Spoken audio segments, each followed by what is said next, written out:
जरा शांत होकर अपने मन की स्थिति को देखिए।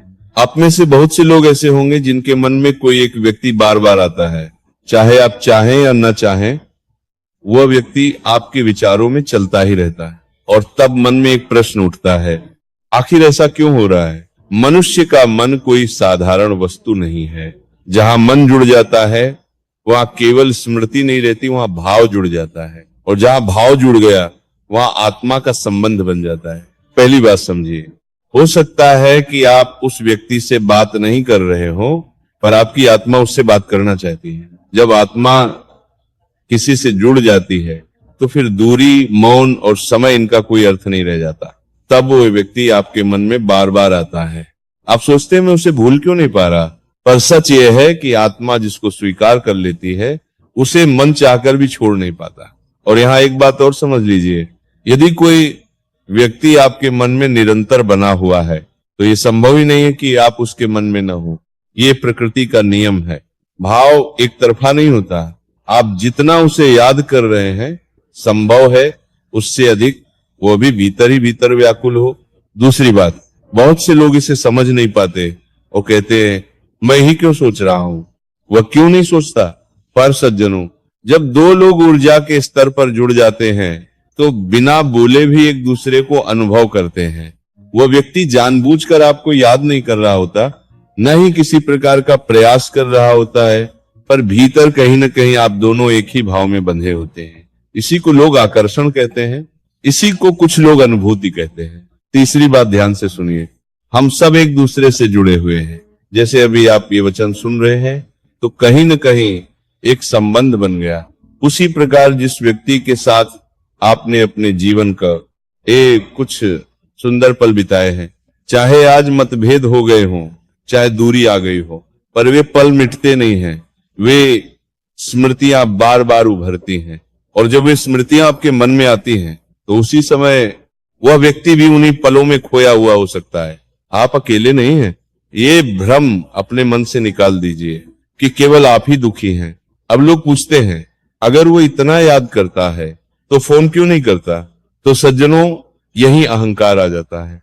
और अहंकार ही सबसे बड़ा शत्रु है संबंधों का। आप भी याद करते हैं पर आप भी फोन नहीं करते। दोनों ओर मौन है और उसी मौन में पीड़ा बढ़ती जाती है।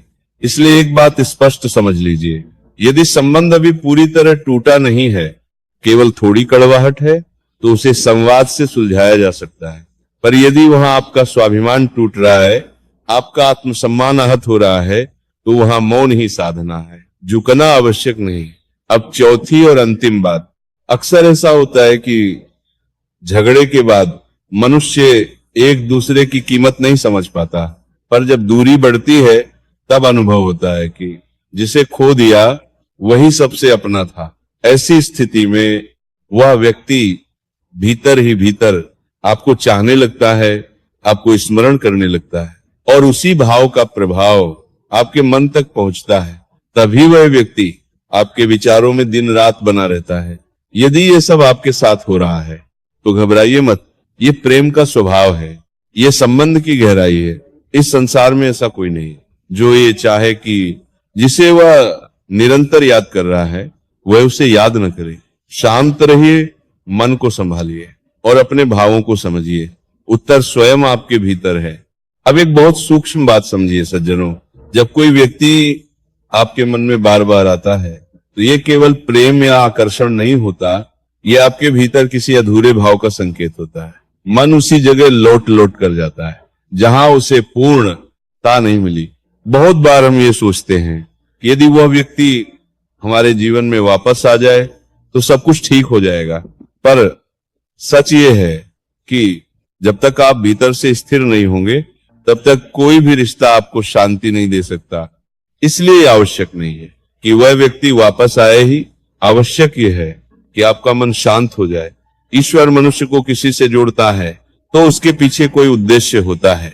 कभी वह व्यक्ति आपके जीवन में आकर आपको प्रेम सिखाता है, कभी वह आपको धैर्य सिखाता है, और कभी वह आपको खुद से जुड़ना सिखा देता है। हर संबंध मिलन के लिए नहीं होता, कुछ संबंध बोध के लिए होते हैं।